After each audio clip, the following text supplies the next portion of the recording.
Հանուն հոր եւ որդվո եւ հոգվույն սրբո ամեն։ Բարի ուշ երեկո։ Սիրելի հավատացյալ եղբայրներ եւ քույրեր, իմ հազարավոր Facebook-յան ընկերներ եւ բազմահազար հետևորդներ։ Աստծո ձայնը հաղորդաշարը այսօր էլ ուղիղ եթերում է։ Սիրելի ժողովուրդ, Աստծո ձայնը հաղորդաշարը այսօր էլ ուղիղ եթերում է, երեք խանգարեցին եւ հիմա տեսնում եմ նորից փորձում են խանգարել մեզ, որ մենք չկարողանանք եթեր անել։ Խնդրում եմ միացողներին ամիջապես տարածել այսօրվա ուղիղ եթերը եւ անցնում ենք աղոթքի։ Օրհնյալ Տեր մեր Հիսուս Քրիստոս, ամեն։ Հայր մեր, որ երկինս ես, Սուրբ Եղիցի անուն քո, եկեղեցի արքայություն քո, եղիցին կամ քո որպես երկինս սևերկրի, հսած մեր հանապազոր թուր մեզ այսօր, եւ թող մեզ սպարտիս մեր, որպես եւ մեկ թողունք մերոց սպարտաբանած, եւ մի տանիրս մեզի փորձությունալ պրգյազ մեզ իչարե, զիքոյ արքայություն եւ զորություն եւ փառքավիդյանս, հավիդենից ամեն։ Ահավասիկ շարունակում ենք երեկվա կիսատ պրատ մնաց, եթերը այսօր մի քանի խոսք պետք է խոսենք, եւ իհարկե պետք է ամփոփենք երեկվա իմ ասածը, որովհետև սիրելի ժողովուրդ, մենք բոլորս էլ հասկանում ենք, որ այն շրջանում սպասում ենք զարգացումների, որոնք բերելու են վերջնական ուրեմն հաղթանակի Հայաստանի եւ Հայաստանի առաջներդ Հայաստանի իհարկե բնակչությանը։ Այն է հունիսի 7-ի ընտրությունները, հերթական ընտրությունները ազգային ժողովի մեջ կարծում եմ, որ պետք է նորից մեծամասնությունը վերցնեն մեր քաղաքացիները, այսինքն ժողովուրդը, քանի որ ժողովուրդն է հենց քաղաքացիական պայմանագիր կուսակցությունը։ Ես դա դիտում եմ այդպես, դա հավասարության նշան եմ դնում։ Ժողովուրդը նշանակում է ԿՊ, ԿՊ նշանակում է հայ ժողովուրդը։ Սա պարզ է, քանի որ միակ կուսակցությունն է այսօր, որը իրականության հետ ունի առնչություն, որը կապ ստեղծել է հեղափոխությամբ եւ մինչ օրս այդ կապը գնալով ավելի ամրացավ եւ ավելի առարկայական դարձավ հենց բնակչության հետ, որտեղ լինում են դեպքեր, երբ որ հեղափոխություն լինում է, բայց վերջում մարդիկ մոռանում են նույնիսկ այդ հեղափոխությունը ինչի համար են արել։ Այդ բազում օրինակներ կարող են բերել պատմությունից եւ մասնավորապես Ուկրաինայի մեջ հիշատակել այսպիսի դեպքերը, երբ որ եղել է հեղափոխությունը, բայց հետո իշխանությունը մոռացել է իր բնակիչների մասին, այն մարդկանց մասին, ովքեր որ կատարել են հեղափոխություն։ Ի միջայլոց Հայաստանը դա բացառիկ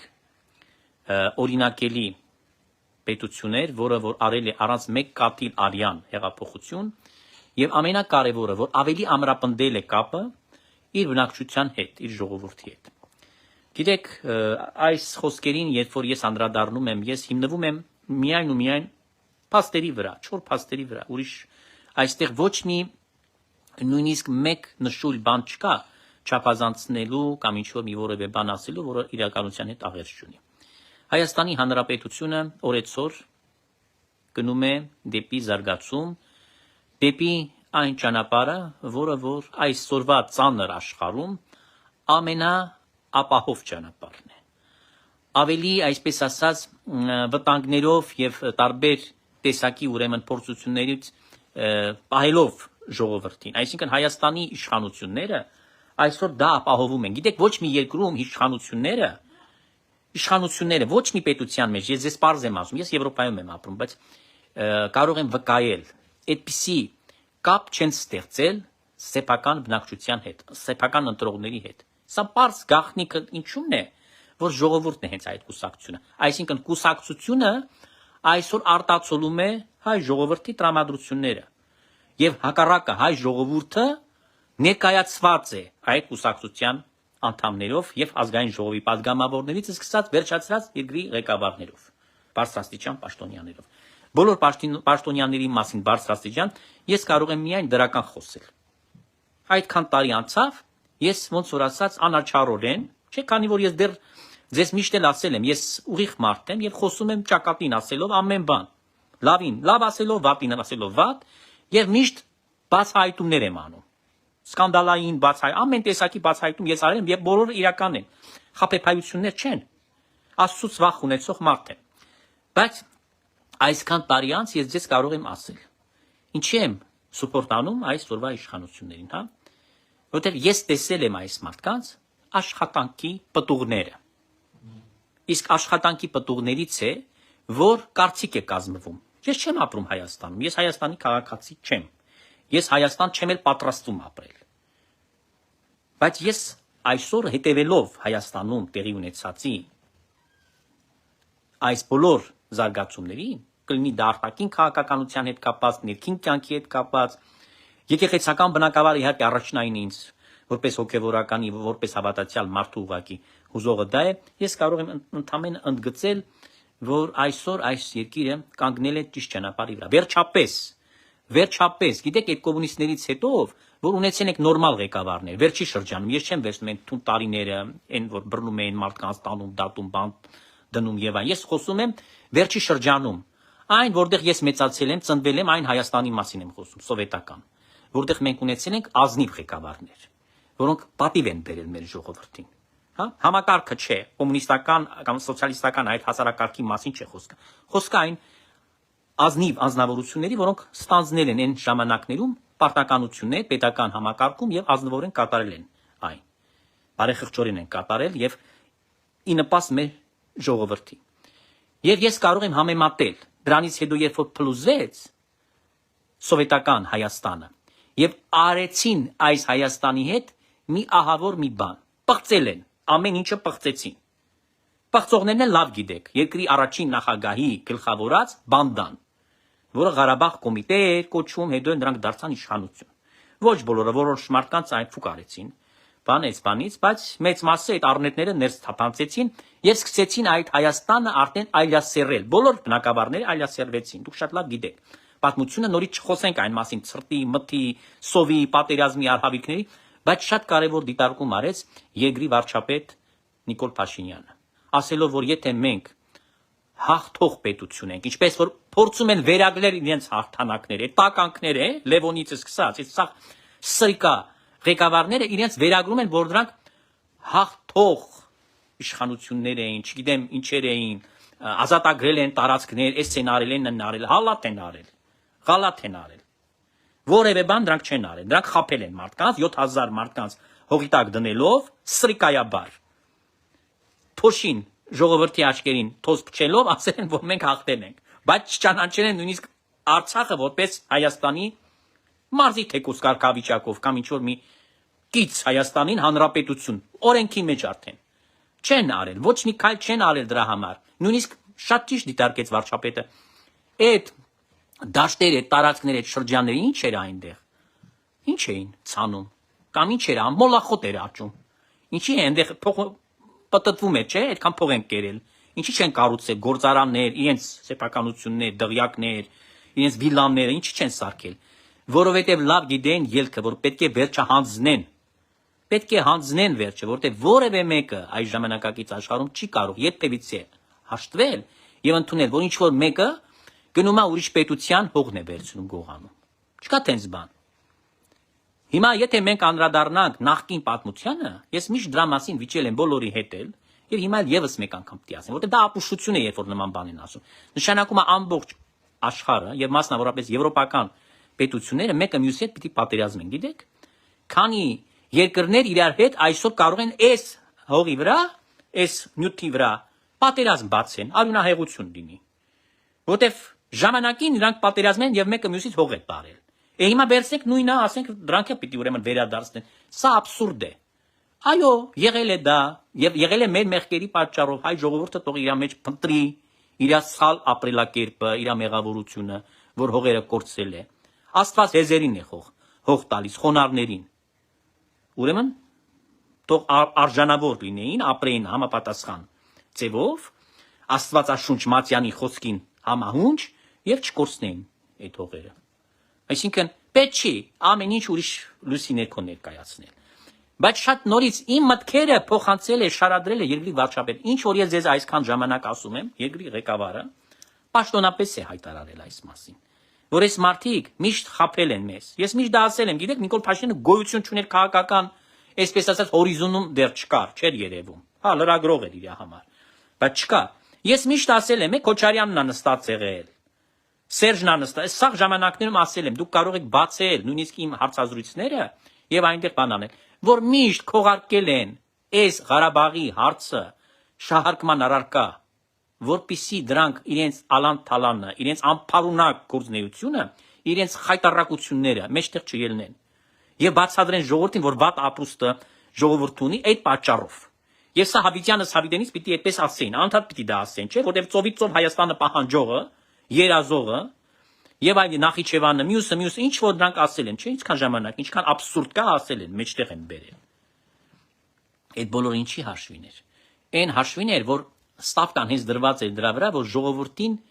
խափեն, ասեն, որ քանի որ մենք այդ գլոբալ խնդիրներն ունենք, հողի հետ կապված, մենք ունենք մեր հարցերը եւ այդ կորցեն ազգային հարց են դա կոչել։ Ինչի մասին եք խոսում, ինչի համար պիտի մարդիկ լավ ապրեն։ Ոչ, մարդիկ պիտի ռամիկ լինեն, պիտի արտագաղթեն եգրից, պիտի գնան այլ պետություններում բնակություն հաստատեն, բայց պիտի մի քանի ավազակ խուլիգան ավանտյուրիստ լինի, մի քանի անգրագետ գյադա լինի, որոնք կրիմինալից, այսպես ասած, փողոցի այդ մայլեկից դուրս բրծուկները, որոնք այսօր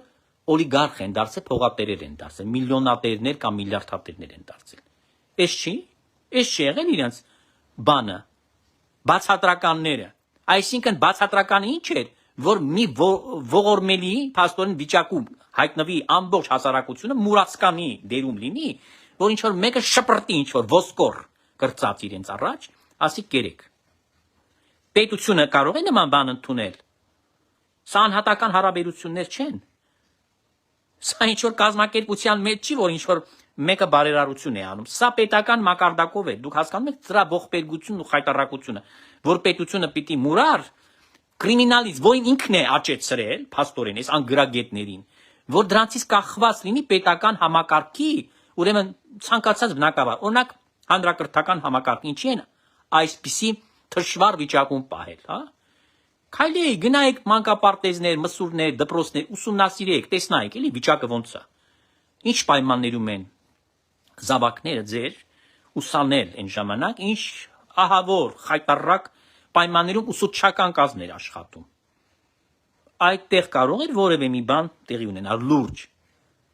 Իհարկե ոչ։ Իհարկե չի կարող այն երեխան, որ գալիս է ու այնտեղից զզվելուց բացի ոչ մի բան չի կարողանում տեսնել։ Ես ինքս մի անգամ ինձ անհրաժեշտություն ունեցա, կարծեմ Քոչարյանի շրջանն է։ Եկել է Հայաստան, արդեն Հայաստանում չէի ապրում, այն ժամանակ Ռուսաստանում էի, ծառայում էի Մոսկվայի Սուրբ Հարություն եկեղեցում, եւ ինչ որ բան պետք էր չեմ հիշում, ինչի համար, կարծեմ, հա, թղթերի համար ինչ որ տեղեկանք էր պետք դպրոցից վերցնել, ռուսերենի համար, եւ ես որ գիտեք, չէ, փայլուն բան եմ, որ գնացի դպրոց, գիտեք, լացս եկա, վախեցա այդ դպրոցը, որ մտա։ Այսինքն այն ինչ որ այն ժամանակ էր, որ երեխա վախտե, ես մտել եմ այդ դպրոց, արդեն այդ դպրոցից բան չեն մնացել։ Ես մտա վախից, ասես ուր եմ ես ընկել։ Չճանաչեցի։ Ես ինչ եմ ուզում ասել, առարկայական բան։ Հետո Վատյան կար, կարծեմ, եթե չեմ սխալվում, այդ մարդու ազգանուն ճիշտ եմ ասում։ Դպրոցի տնօրենն էլ ինձ փող է, կաշառք էր ուզում, որ ինձ պատկերացնում եք օրինական փաստաթուղթ տա։ Ես գնացի իր հետ խոսեցի, որպես հոգևորական, ինքը զանգով մի հատ հարցը լուծեց։ Ինձ այդ տնօրենը հետո հանդիպեց, բան ուրախ ասում, ինչ եք դեր հայտ գնացել, բայց եկել եմ մարդավարի, ձեզ ասում եմ, որ դուք չեք տալիս։ Ես զգեստով չէի գնացել ժորտ։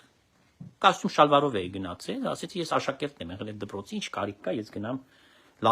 Բայց այն ժամանակ երբ որ գնացի արդեն այդ Գորոնոյեր ինչ զիբիլ էր, ոնց էր կոչվում։ Այնտեղ արդեն հակա, ինչ սքեմով գնացի, ինքը ինձ անմիջապես ընդունեց։ Լիքը մարդ կար ընդունարանում, ոչ մեկին բան չարեց, ինձ ընդունեց առաջինը։ Ասեցի ես ինչ խայտարակություն է։ Անմիջապես զանգով հարցը, ես ինչ եմ ուզում ասել, դպրոցները, մանկապարտեզները, հիվանդանոցները, ես չեմ խոսում այդ ճանապարհների մասին, լավ գիտեն, վարորդները Հայաստանի մեջ կարող են վկայել, չէ՞, ինչ ծևի ահավոր ճանապարհներ էին։ Լույսերը ճանապարհներ, ոչ մի բան չկար։ Քանդվել էր երկիրը, փլուզվել էր։ Հայաստանի մեջ ապրողները չեն կարող դրա մասին խոսել, վկայություններ տալ։ Իհարկե, իրենց աչքերով են դա տեսել։ Եվ այս ամենը փոխվեց։ Ում շնորհիվ փոխվեց։ Ուզում եմ դա հարցնել այն ընդդիմախոսներին, հա? Ոչ թե ընդդիմությանը, ընդդիմախոսներին, ովքեր որ ընդդիմախոսում են, նստելով այլ պետություններում, ընդդիմախոսում են ներկայիս երկրի վարչապետին կամ նրա թիմին քաղաքական։ Ինչ արգումենտներ են բերում, ես չեմ կարող հասկանալ դրանց ասածը։ Ինչի ինչ փաստերի վրա են նրանք հիմնվում։ Երբ որ պիտակավորում են մարդուն, ասում են դավաճան է։ Ինչն է դավաճանությունը։ Դավաճանությունը այն է, որ մարդը դպրոցներ է կառուցել, մանկապարտեզներ է կառուցել կամ ճանապարհներ է շինել, դրա մեջ է կոչվում դավաճանությունը։ Առնվազն պիտի հիմար լինես, եթե դու նման մարդուն պիտակավորում ես այս բանով։ Ես հպարտեմ այսօր, որ երկիրը ունի նման երկրի ղեկավար։ Եկավ ժամանակը դա արձանագրելու։ Ես հետևիցե ոչ մի բառեր օդի մեջ այսպես չեմ բաց թողում։ Բայց այսօր ես կարող եմ դա արձանագրել։ Եվ արժանապատիվ իշխանությունը, որը որ կարողացել է կարճ ժամանակահատվածում բազմաթիվ խնդիրներ լուծել փլատակներում են երկիրը որ ավերակ էր։ Եվ շատ կարևոր դիտարկում արեց Փաշինյանը, ասեց մենք 18 թվականից առաջ էլ, հիմա էլ, ինչի նույն տեղը շատ հարցերում արդարադատության հետ կապված այդ բնակավարի հետ նույն տեղը կմնանք։ Որտեւ ասում եմ մենք գործ ունենք, ինչ որ ես էի ասում, ձեզ բարիներ շարունակ այս եթերներից։ Մաֆիայի դեմ ենք պայքարում։ Բայց ասում եմ քանի որ այդ մաֆիան մենակ Հայաստանի մեջ չէ, այլ ունի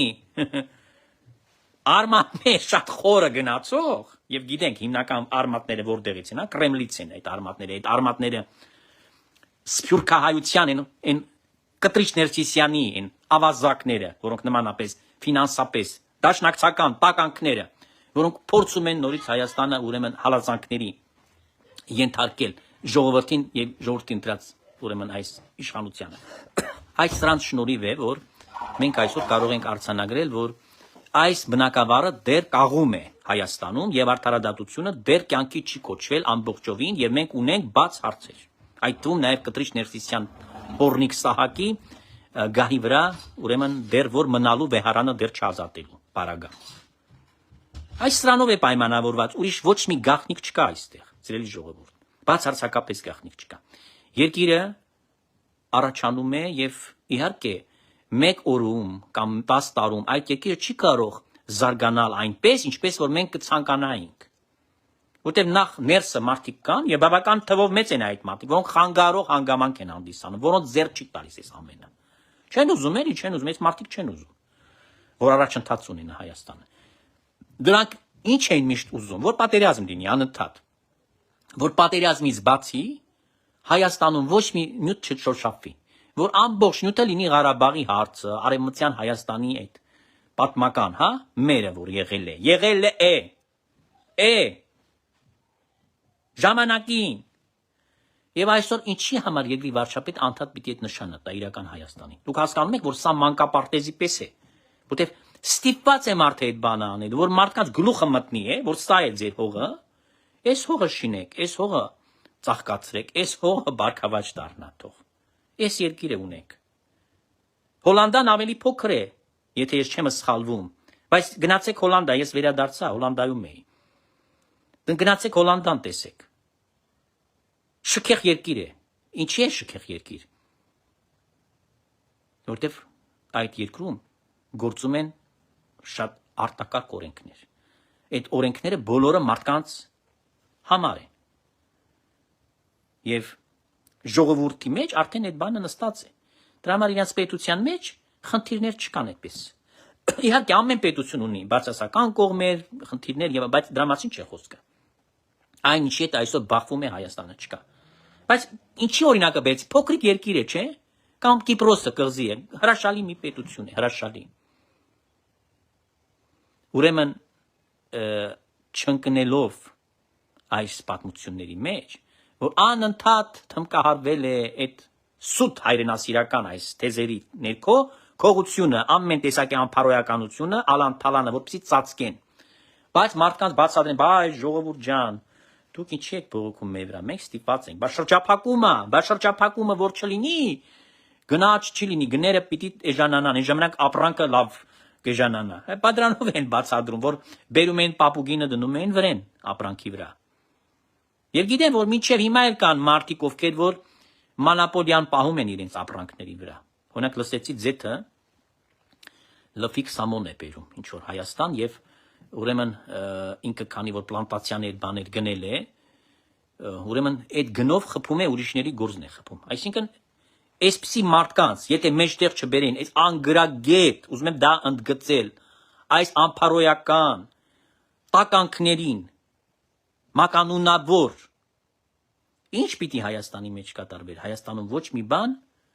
բացասական չէր կարող տեղի ունենալ, ազատ շուկան կլիներ եւ մարդիկ ուղղակի ազատ կմրցեն իրար հետ եւ իհարկե միշտ այլ ընտրանք կլներ, բայց մի կողմից նրանք խոսում ու կարոզում են ազատ շուկայի մասին, մյուս կողմից էլ օլիգարխիաների հետ բոլոր ոլորտների վրա թաթդ գցել, այսինքն ոնց կարող է ազատ կոչվի մի շուկան, որը բաժանված է արդեն, ի սկզբանե եղել տարբեր մարդկանց միջև։ Եվ շատ լավ հիշում եմ Լևոնի այն հիմար թեզերը, որ ասում էր, բայց այդ բուրժուաները բոլոր պետություններում այդ ձև են եղել, ով ասել։ Եթե մի անկիրթ մարդ ասեր, մարդ, որը ուսում չունի, մարդ, որը այդքան չի պաշտպանել իր, հա, ինքը ակադեմիական մակարդակի կրթություն ունի այս մարդը, բայց երբ որ սենց ապուշություններ է տալիս, դուրս տալիս, գիտեք ինչի համար, որպեսզի խաբի մարդկանց։ Հա, խաբեբայություն էր իր ասածները։ Եվ այստեղ իր մեղքը ավելի ծանր է, որտեղ ինքը ոչ թե չիմանալով Ռոբերտը ու Սերժ անգրագետ էին, հասկանալի է, բայց Լևոնը չափից ավելի գրագետ մարդ է։ Բայց էլի այսպես բաներ էր դուրս տալիս։ Ոչ, ինքն է հենց ստեղծել, դրանց մեջտեղ հանել բերել։ Եթե Դոդի Գագոն գիտեք չէ ով է, միլիցիա էր, սովետական շրջանում իրան կալանավորել են բռնաբարության հոդվածով։ Ես այդ գյուղում իմ ականջներով լսել եմ այդ պատմությունները բոլորը։ Գյուղացիներից։ Չէ, առինջեցիները, որոնք ապրել են ու տեսել են ու ճանաչել են, երբ որ Գագոն նոր է ծնվել։ Ես 96 թվականին եմ նշանակվել Առինջ գյուղի հոգևոր հովիվ։ Եվ լսել եմ անձամբ այդ գյուղացիներից այդ պատմությունները բոլոր։ Եվ պատկերացրեք, որ այս մարդը, որը ուղղակի բախտը բերեց, հա, այդ ամնիստիան եղավ, երբ որ սովետական միությունը փլուզվեց։ Իր մայրը Ռոզան, որ շատ մեծ փրթում է, այդ եկեղեցուն, որտեղ որ ես վերաբացել եմ կոմունիստներից հետո, Հովանես Մկրտիչ գյուղի եկեղեցու հոգևոր հովիվն եմ եղել։ Ասում է գալիս է, ինձ իմ մամավաճառը պատմեց, ասում է քարերն էր կրծում եւ արտասունք էր թափում, որ իր որդին ազատվի բանտից։ Այսպիսի մարդիկ, որոնք ոչ մի բանի տերեր չէին, կարող են նրանք ժառանգաբար ինչ որ միլիոնատերներ էին, բան ոչ։ Ոնց է եղել։ Անօրինական եղանակներով են եղել այս մարդկանց հարստությունները։ Այսինքն այդ մի քանի ընտանիքը, որ դարձել է Բիրդան աղա Հայաստանում, նրանք ոչ մեկն էլ իրենց քրդինքը չեն թափել։ Ուզում եմ դա ասել։ Նույնը որպես Տաշիր Սամոն որ ասում է, քրդինքը չի թափել նա։ Այլ բան է, երբ որ մարդ միած այսպես բան է ստեղծում, հա, կոնֆետ է ստեղծում, եւ այդ կոնֆետից դառնում է, չգիտեմ, իհարկե դա Ամերիկայի Միացյալ Նահանգների մեջ հնարավոր էր, մանավանդ անցյալ դարում, այդպիսի եւ նախանցյալ դարում բան անել, եւ դրանից հետո հասնում է եկա ֆաբրիկներ է ունենում։ Հասկանում եք, բայց սկսում է այս փոքրիկ մի հատ կոնֆետն է, սարքում տան պայմանում սկսում է վաճառել։ Ու աստիճանաբար նույնիսկ խոսք կար այսպես գիտեք կատակի պես, բայց իմաստուն խոսք է, ասում է Մանթաշիվը շատ խնայողական էր եւ իր բաներին շատ չէր բանանում, շռայլություն բան, շատ համեստ էր։ Բայց իր զավակները արդեն շատ լավ այդպես ազատ կյանքով ապրում են, հա, ամեն ինչ թույլատրում են իրենց եւ ասում են դու ես այդպես քեզ համեստ թույլ տալիս, իսկ քո զավակները ասում են, բայ ես ում տղան եմ, որտեղ ինքը աղքատի տղան էր, բայց ասում է իմ զավակները իմ տղաներն են։ Այսինքն կարող են իրենց թույլ տան։ Ես ինչի համար դա համեմատական այս բերեցի, որ աստիճանաբար են հասել այդ բարձունքների, այդ հարստությանը։ Ոչ թե մի անգամից մի գիշերվա մեջ այդ գողավազակները դարձան, այս խուլիգանները դարձան բաներ, Բիրդան աղաներ, միլիարդատերներ դարձան։ Այդ ո՞նց են դարձել։ Այդ դեղատոմսը թող ամեն մեկին տան, տեսնանք որ ճանապարհով են ստացել այդ իրենց այդ եկամուտները, հա։ Կամ թեկուզ իրենց առաջին միլիոնը ոնց են աշխատել։ Թող ապատմեն էլի, խոստովանեն իրենց մեղքերը, թե ինչ ճանապարհով են ձեռք բերել։ Ուրեմն այդպես բան չկա։ Եվ այսօր էլ այդ պայմանների մեջ ես կրկնում եմ, նրանք պիտի հասկանան, որ քանի որ վիճակը փոխվել է, մի քիչ իրենց ավելի համեստ պահեն։ Ոչ թե լկտի հավակնություններ ունենան։ Դոդի Գագոնովը որ ուզենա վարչապետ դառնալ, ուզում եմ հարց տալ, ով է նա, ինչ է կրթվել, ինչ է սովորել, ով է նա։ Այդ ամեն մի փողոցում շատ ներեղություն, կանաչի ծախող, կամ չգիտեմ, հավաքարար, զուգարանի հավաքարարը պիտի ասի ես վարչապետ բաղպտի կամ աշխատեմ, որը չի կրթվել, ոչ մի կրթություն չունի։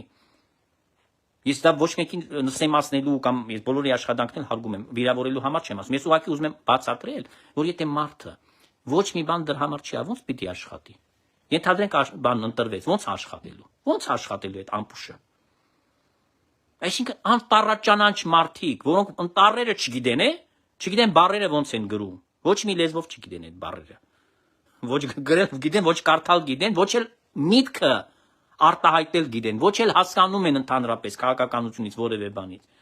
Եկել են ասում են մենք պիտի երկիր ղեկավարենք։ Այս սրան է հասցրել։ Երբ որ ասում ենք նախկինները, այդ նախկինը հենց դրանով է պայմանավորված, որ օդից եկած խուլիգանները, ամեն տեսակի հրեշները եկել են այսօր հավաքություններ ունեն, ուզում են ազգային ժողովի մեջ մտնեն, ուզում են, խնդրեմ, այդ ցանցում այսպես սփռվեց, հայտնվեց, ինչ էր ասում։ Ասում է, բա գիտեք, չէ՞ գործը որն է, Народный депутат, ձեռը առնելով ասում, այսինքն գործ են դիտում, գործ են դա դիտում այնտեղ։ Փողի տեղ այլ փող ստանան։ Այս շություններն դուրս տալ։ Իհարկե, երբ որ Գալուս Սահակյանի պես մի ապուշ իրապես նստում է, այս շությունները դուրս տալիս, որ ծիծաղ էր առաջացնում բոլորի մոտ, կոմեդիա կլաբ էր մի հատ, բայց Հայաստանի ազգային ժողովի պատերից ներս։ Բայց ինչ եք ուզում։ Խայտառակություն։ Իսկ այսօր մենք տեսնում ենք կրթված, զարգացած երիտասարդ կադրեր, որոնք այս բնակավարներում իրենք գտնվում են իրենց տեղերում, համապատասխան Հայաստանի մակարդակի համար։ Դեռ ամեն ինչը պիտի հարաբերական լինի, հա։ Եվ մենք համեմատություն, եթե վերցնենք նախկինում ինչ պաշտոնյաներ են եւ այսօր, սարերի տարբերություն է։ Ուրեմն դրա համար օթից չեմ վերցնում, որ ասում եմ, այս ուժը միակ ուժն է, որ կարող է հավակնել եւ կարող է վերընտրվել, որովհետեւ ուրիշ չկա։ Հիմա դա լավ է, վատ է, դա այլ հարց է, բայց փաստացի ուրիշը չկա։ Եվ եթե ուրիշը լիներ, ապա մենք դա կտենայինք։ Բոլոր հնարավորությունները ստեղծված են, բայց այդ ուրիշը գոյություն չունի։ Ում պիտի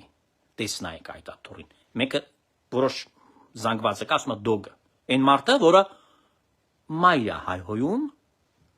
եթերից ինչ կեղտոտ խոսք կա, ինչ քֆուր կա, 7-10 հարգանի շարում է։ Այսպիսի ղեկավար պիտի լինի Հայաստանի մեջ, հա։ Կամ այս խուլիգաններից, կրիմինալիտետը, որոնք այդ ապուշիկ մարդիկ ցածրամակարդակ իրենց դեմքերին նայում ես մարդու սիրտ է խառնում, հա, տաշիրը, չգիտեմ, դոդը, դրանք պիտի լինեն, թե մարդասպան Մարտակե Քոչարյանը պիտի լինի, թե Չեբուրաշկան, չգիտեմ, պրիշիկ էին նաև ասում, Սերժիկին, տառական, դրանք պիտի լինեն, այսինքն Հայաստանը ինչ ճանապարհի, ինչ բովով անցած է, ինչքան խուլիգան, ինչքան պիտի ասեմ, գիտեք, չէի ուզում այդ բառը օգտագործեմ, բայց ստիպած եմ, հետ անցքից, ինչքան կեղտ դուրս եկած կա, ու հավակնություն այսօր ունի, երկրի ղեկավար լինելու, իսկ ինչը, էսա քաղաքական դաշտը, հետ անցքն է քաղաքական դաշտը Հայաստանի։ Հայաստանի մեջ, քանի որ միակ քաղաքական ուժը, որը ժողովրդի շահից է խոսում եւ ներկայացնում է ներկայիս բնակչությունը, նրանց ովքեր որ ապրում են Հայաստանում, հերվից չեն խոսում։ Հերվից գիտեք ինչ, այն հայհոյողները, հա, պիպոն, չգիտեմ, տարբեր մասի մարդիկ, որոնք նստել են այլ պետության մեջ, այնտեղից հայհոյանքներ են տալիս։ Այնտեղից խոսում են, քննադատում են, այնտեղից իրենց տեսլականներն են ներկայացնում, բայց մի հատ չեն ուզում երեսվեն իրականության հետ, որ իրականությունը այլ բան է ասում, որ Հայաստանի բնակչությունը նախ եւ առաջ պիտի դրանով զբաղվի եւ պիտի ինքը ընտրի, քանի որ ինքն է ապրելու, օտարը չէ, այն հայը, որ ապրում է այլ տեղերում, օտար է արդեն, քանի որ ինքը չի ապրում այնտեղ, ինքը իր երկիրն ունի, որտեղ որ ապրում է, իր երկրում, եթե նա մանավանդ ունի պասպորտ, իրավունք ունի գնա ընտրություններին մասնակցի եւ իր իշխանությունը այնտեղ ընտրի։ Եվ Հայաստան պետք է գա, եթե ինչ որ մի բարի նպատակով կամ տուրիստի կարգավիճակով, դա այլ բան է, հյուրաբար, բայց ոչ թե ցուցումներ տա, այնտեղ ապրի, այնտեղ ուրեմն ուզենա փոփոխություններ։ Հայաստան եկեք ապրեցիք, սրիկաներ, այդ Ռուսաստանի հայության այն զանգվածին են դիմում, ովքեր որ այնտեղից ուզում են ռումբ նետեն Հայաստանի ներքաղաքական դաշտի վրա։ Եկեք այնտեղ ապրեցիք, այնտեղով էլ ոնց որ ասած էփեք այդ կացայի մեջ զբաղվեք քաղաքականությամբ, ի՞նչ եք հերվիցից նետերը ուղարկում իշխանության ուղղությամբ։ Սա կոչվում է անբարոյականություն եւ իհարկե ինչի այդքան մեր հասարակությունը դարձավ անբարոյական, որը իրեն իրավունք վերապահեց։ Նիկոլ Փաշինյանին դակել դավաճան եւ մատնանշել զոհերի թիվը պատերազմի, երբ որ առաջին հայրենական պատերազմում ավելի էր զոհերը 7000 է։ Ինչ հաղթանակած նախագահ Լևոն Տեր-Պետրոսյան, ինչն ես հաղթել, ում ես հաղթել դու, ինքդ քեզ ես հաղթել։ Թե Ղարաբաղ կոմիտեի այդ կաշալոտները, որ եկան ծակ սվիտերներով, չգիտեմ, ծակ կոշիկներով, բոլորը ձեռք բերեցին ունեցվածք։ Բոլորը սկսեցին լավ ապրել, պաշտոններ վարել։ Ովքեր եք բոլորդ։ Սովորական են աղքատ այն սովետական Հայաստանի մակարդակով։ Ինչ դարձան մի անգամ այս մարդիկ եւ մնացածը ավելի զզվելի բաներ արեցին, հա։ Ավելի կեղտոտ գործ եղավ։ Փարկասու տեսել ենք էլի այդ Ռոբերտ Քոչարյանի խայտարակությունները։ Տեսել ենք այդ հոկտեմբերի 27-ի սպանդը խորհրդարանում ինչ ճանապարհով նստեց եւ գիտեք կրկնում եմ ինչի համար այսպիսի բաներ տեղի ունեցան, որտեղ եկեղեցին բղծվեց։ Հատուկ են բղծել եկեղեցին, իրենց նպատակն էր եկեղեցին կեղտոտ տականքին դնել։ Դու կարծում եք Վազգեն Սարգսյան սպարապետ կոչվածը, հա, ես յան չեմ համարել, չեմ համարում ու չեմ էլ կարող համարել նման մարդուն սպարապետ։ Երբ որ փողի դիմաց կաշառքով Լուիս Սիմոնից, որը Գարեգինը խոստացել էր այդ 20 միլիոն ամերիկյան դոլարն նստելու գահի վրա, ինչի համար դա արեց։ Նա չգիտեր, շատ հանգիստ կարող էր այդ հատուկ ծառայություններով, եթե նույնիսկ չգիտեր, հետաքրքրված լիներ, ասել էս մարդ ով է, միած ստուգենք տենանք ինքը ով է։ Իր բարեվարկությունը, հա, ստուգենք։ Այսօր Փաշինյանը ինչ է ասում, պիտի հոգևորականը այն բարձրաստիճան, որը ձգտում ունի կաթողիկոսական գահի վրա բազմելու, պետք է բարեվարկությունը ստուգվի։ Բա լոժիկ չէ, բա ամեն մարդ չի կարող այդպես տրամաբանի մտածի։ Այդ չէր կարող Վազգեն Սարգսյանը ստուգել, այս մարդ ով է։ Հա, իրան դա հետաքրքիր չէր։ Ոչ։ Մենակ փողի հարցներ, ոչ։ Փողը իհարկե առաջնային կարևոր էր, բայց պետք էր պղծել Հայաստանը։ Իսկ Հայաստանը պղծելը մենակ մի ճանապարհ կար՝ եկեղեցին պղծելու։ Դրա համար Գարեգին առաջին Սարգսյանը, երբ որ կաթողիկոս էր, այդ Լևոնի ժամանակ այդ ձևի այլանդակություններ, որքան էլ բացասական բաներ եղան, այդ աստիճանի չեղավ, կուլմինացիային չհասավ, որտեղ զսպված վիճակ կար։ Նախ մի քանի տարի դեռ ապրում էր Վազգեն առաջին կաթողիկոսը երջանկայի շատակ, հետո իր մահից հետո Գարեգին առաջինը, որը բարձր, շատ կրթված եւ հոգեվոր եւ բարոյական իմաստով շատ բարձր, շատ տեղ անձնավորություն էր։ Իմ կաթողիկոսն են։ 1000 ողորմի իրեն հոգին լույս դառնա։ Բայց պետք է այս մարդը ներխուժի կաթողիկոսական գահին, որպեսզի այլասերի, ապականի եւ քարուքան դանի մայր եկեղեցին։ Արեց դա, հատուկ արեց, որպեսզի պետության մեջ ինչ ուզենան անեն։ Իհարկե, երբ որ հասարակության մեջ ոչ մի բարոյական բան չկա, արժեք չկա, բան չկա, բարոյականությունը նորմա է դարձել։ Նրանք են քարոզել, նրանք են ապականել երիտասարդությունը, մարդկանց հոգիները պղծել, անհավատություն սերմանել։ Աստվածաշունչը քարոզելու փոխարեն ինչեր են գլուխը լցրել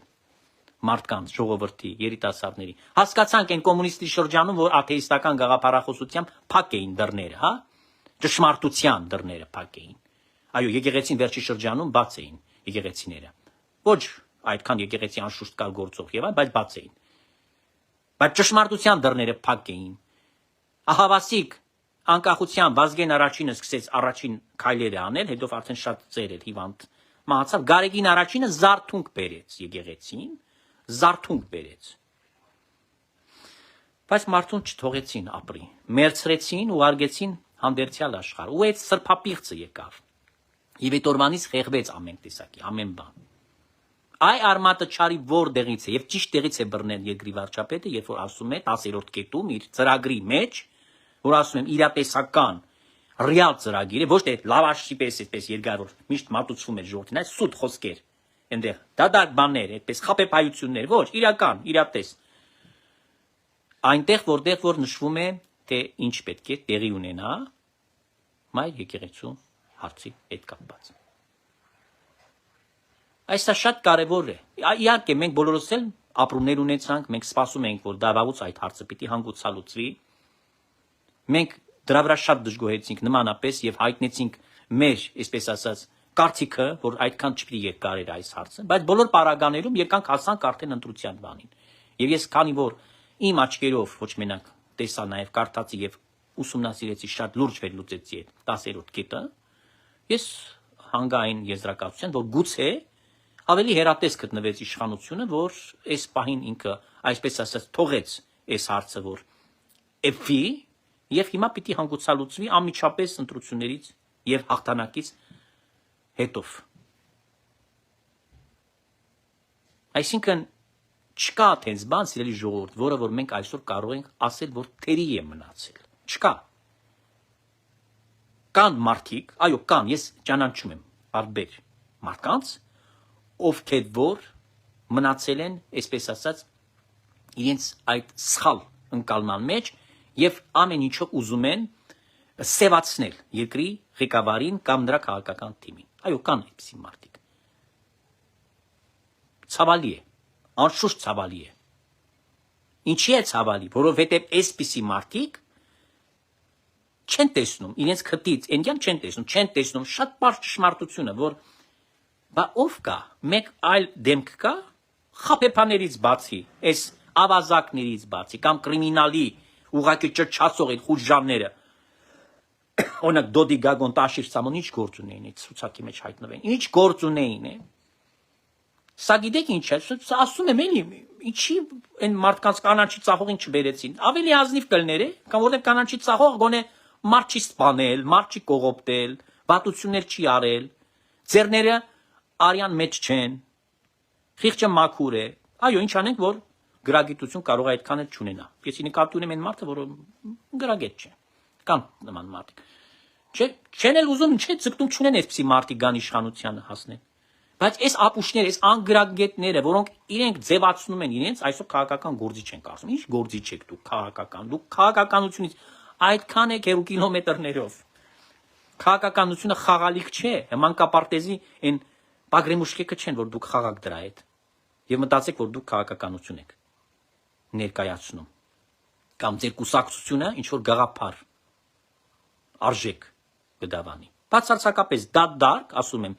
գրանցված սուբյեկտներ են, դրանք ոչ մեկն էլ այս գրանցված է անունով կուսակցությունները ոչ մեկը ֆակտոր չունեն, Հայաստանում դրանք արժեք չունեն, ժողովրդի համար ինչ են արել, ինչ է տեսել, հետևորդ չունեն այս մարդիկ, եթե փողով են բերում ստիպողական կամ նյութական ուրեմն շահագրգռվածության դիմաց հավաքների իրենց ժողովուրդ են, այսպես ասած գլխականակ են հավաքում, ինչի մասին է սա խոսում, սա խոսում է իրենց գործունեության մասին, որ դրանք դատարկ են, որ դրանք ոչինչ չունեն։ Ես փող չեմ ծախսում, ինձ հազարավոր մարդիկ են դիտում, փող չեմ ծախսում, իրենք փող են ծախսում, որ մի քանի հոգի հավաքեն այնտեղ ծափ տան իրենց, որ գան մարդիկ Երևան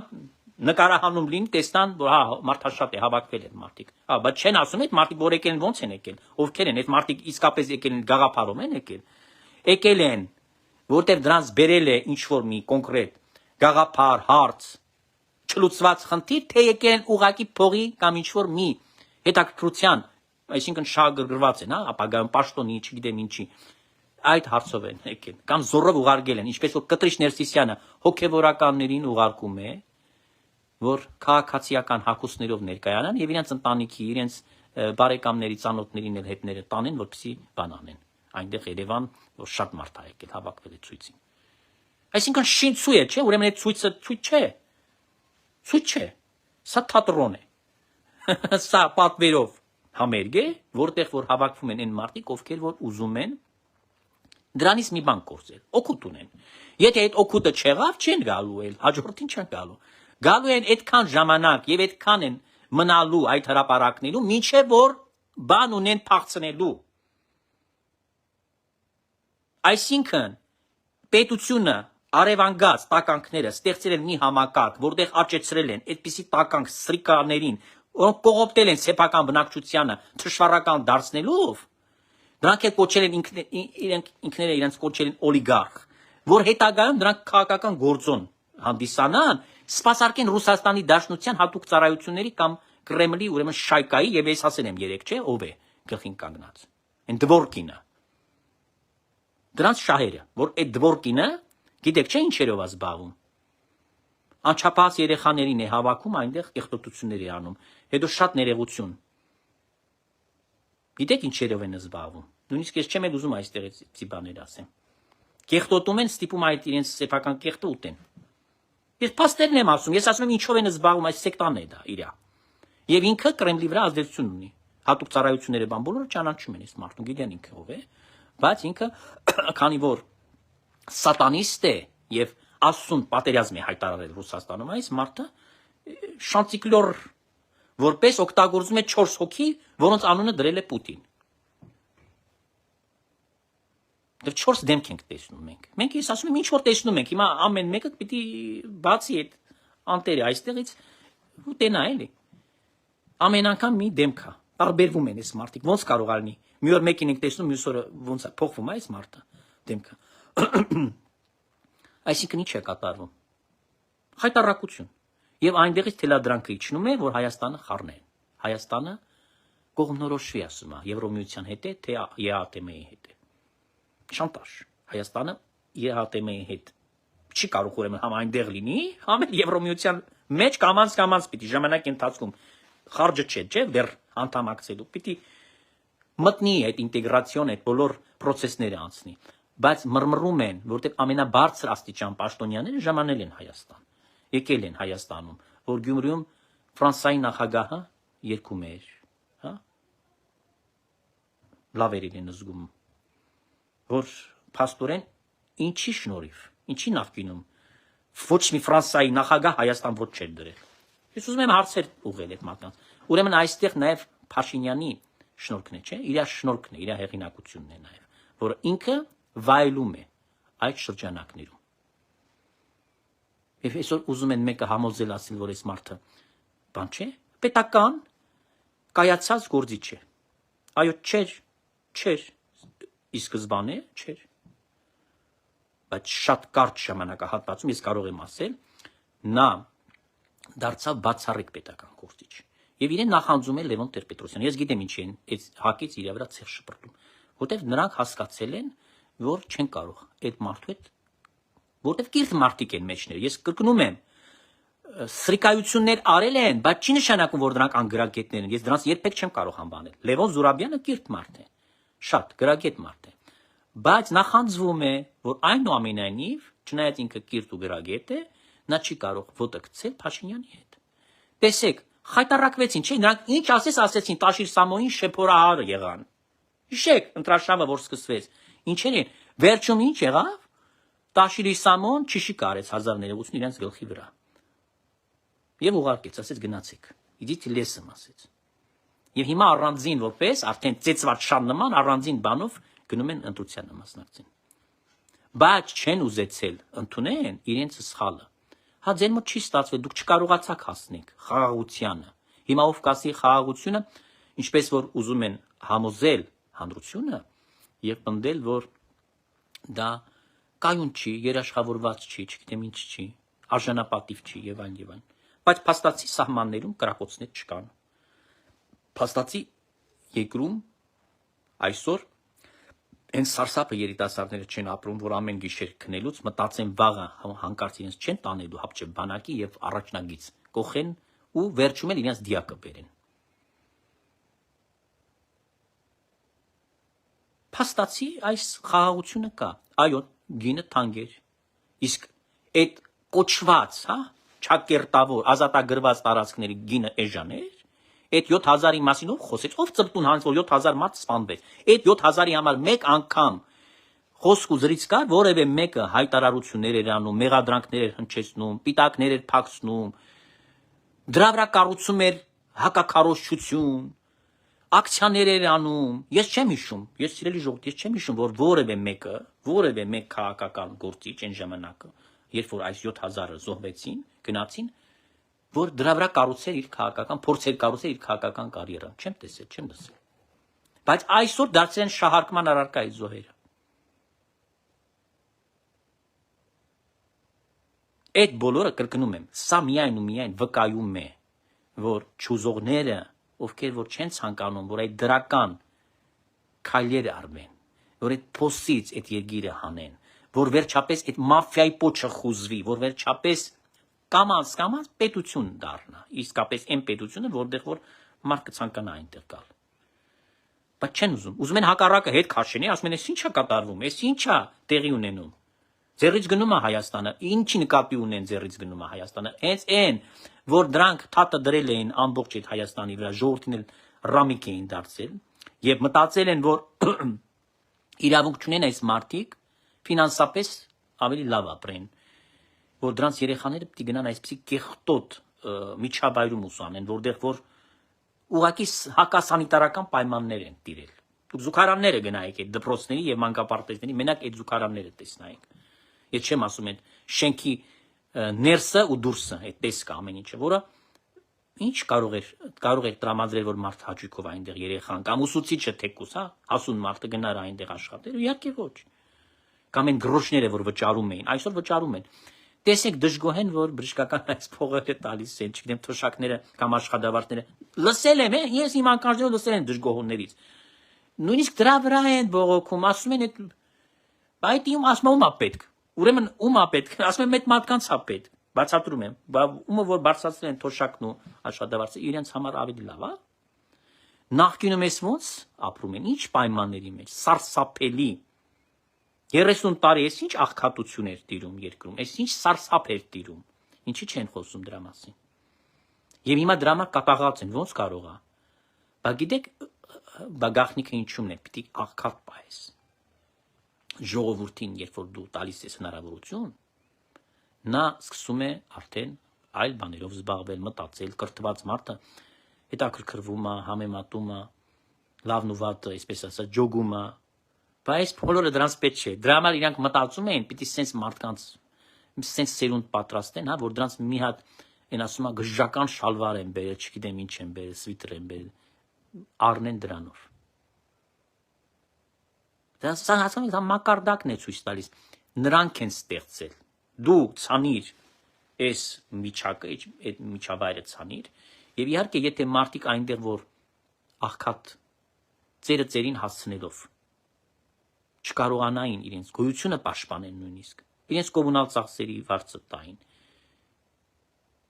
չեն կարող, մարդիկ աղքատ են, նույնիսկ հաց չեն կարող առնեին, կուշտ փորով հաց ուտեին, որտեղ փող չունեին այդ հացը առնելու, այդ ուտելիքը ունենալու տան մեջ, երեխաները սոված էին քնում։ Այս դրա մասին մեկը չի խոսում, որ գյուղերում, շրջաններում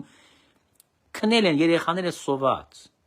եւ չեն ունեցել գրենապիտույքի փող այդ կոպեկներով, հա, չգիտեմ, գրիչ, մատիտ, պայուսակ չէին կարող առնեին, կոշիկ, մեկ զույգ, նույնիսկ, որ դպրոց գնային։ Չկար։ Ինչ անեն այս մարդիկ։ Դոմիկներից Լենինականում ինչքան ժամանակ այդ մնացին մարդիկ դուրս չեկան այդ դոմիկներից։ Այդ երկրաշարժից հետո 88 թվականից հետո այդ դոմիկի մեջ պահեցին մարդիկ։ Ով էր այդ ղեկավարներից, մեկի անունը տրեք, որ մտածում էր այս խնդրի մասին։ Այդ ճոռացող, խոսացող այս Վարդանիկը, որ այնտեղ փորձեց բան անել, աղավաղել իրականությունը եւ իշխանազավթում իրականացրեց խուժան ձևով։ Այսինքն դրանց ձեռ էր տալիս խայտարակ Հայաստանը եւ իրենց ձեռ է տալիս, որ արդարադատությունը չհաղթի, որ մաֆիան չմարի, որովհետեւ այդ մաֆիան եթե մարեց, իրանք տեղ չունեն այնտեղ, չեն կարող ապրել, պիտի հեռանան այդ երկրից։ Ուրեմն հետևությունը հետևյալն է, սիրելի ժողովուրդ, որ այս մարդկանց փորացավը մի բանի մեջ է կայանում, ընդամենը մի բանի մեջ։ Ռուսաստանի օգտակար լինել, հա, իրենց ուզածները անել, որպեսզի իրենց բարեկեցությունը ապահովեն եւ անվտանգությունը։ Այս սա է ամբողջ այս 30 քանի տարվա այս պետության, հա, խղճուկ պատմությունը։ Եվ վերջապես, երբ որ սկսում է նոր էջից այս պետության պատմությունը կերտվել, երբ որ սկսում է հասարակությունը արթնանալ ու հասկանալ, որ վերջապես պիտի այս պետության մեջ օրենք գործի, վերջապես չի կարող ինչ որ մի խուլիգան, մաֆիոզ, մի բնակավարը տիրի եւ մեկ ուրիշը իրավունք չունի է այս բնակավարում որևէ մի, այսպես ասած, աշխատանք ունենալ, հա? Չի կարող։ Ամեն ինչ բաժանել են, չէ՞ իրար մեջ, ինչ որ բաժանել էին այս տարիների մեջ, ես ասում եմ, սա նախադեպ խայտարակություն էր, ոչ միտեղ նման բան չկա։ Եվ սպասում էին մուրացկան ժողովուրդը, իրանք որ դարձել էին, որ ինչ որ շամփայ գցեն։ Ինչ է նշանակում դպրոցը կառուցի բարերարը։ Ինչ է դա նշանակում։ Այդ նշանակում է, որ այդ բարերարը պետք է պայմաններ թելադրի այդ դպրոցի համար։ Եթե խելագարը մարդը պետք է ասի, որ այդ դպրոցի մեջ այսինչ առարկան պետք է անցնեն կամ չանցնեն։ Օրինակի համար։ Թե չէ փողը չեմ տա։ Ուսուցիչներին էլ պետք է ասել, որ ոնց անի, ինչ անի, ում ընդունի դպրոց սովորի, ում չընդունի, ում ինչ գնահատական նշանակի։ Այսինքն, այսինչ ողորմելի պետություն պետք է լինի, եթե բարերարը պետք է դպրոց կառուցի, մանկապարտեզ կառուցի, ճանապարհ սարքի։ Բարերարը պետք է ճանապարհ սարքի Հայաստանում։ Ես տենց պետություն չգիտեմ, որ պետությունը փող չունենա այս հարցերը լուծելու։ Այսինքն, եթե բյուջեն չի մսխվում, եթե բյուջեն լուծվում է եւ օգտագործվում է նպատակային, ապա ինստինկտիվ պարզ է դառնում, որ դա աշխատում է այս երկրի, այս հասարակության, այս պետության բարեկարգման համար։ Իսկ եթե բյուջեն հայտնվում է այս կամ այն պետական պաշտոնյայի կամ քրիմինալի գրպանում անհատների, իհարկե դրա համար հետո պիտի գցեն սրան վրա, բայց այդ բյուջեն իրանք ոնց որ ասած իրար մեջ են արել։ Բայց այդ բյուջեն, որ իրար մեջ արեն, հետո ասում են մի բան դու պիտի անես, ձև տանք։ Փոշի գցենք ժողովրդի աչքին, ասենք հա մենք գործ ենք անում։ Եվ այսպես փաստորեն ինչ են սարքել Հայաստանից։ Չարչիների պետություն,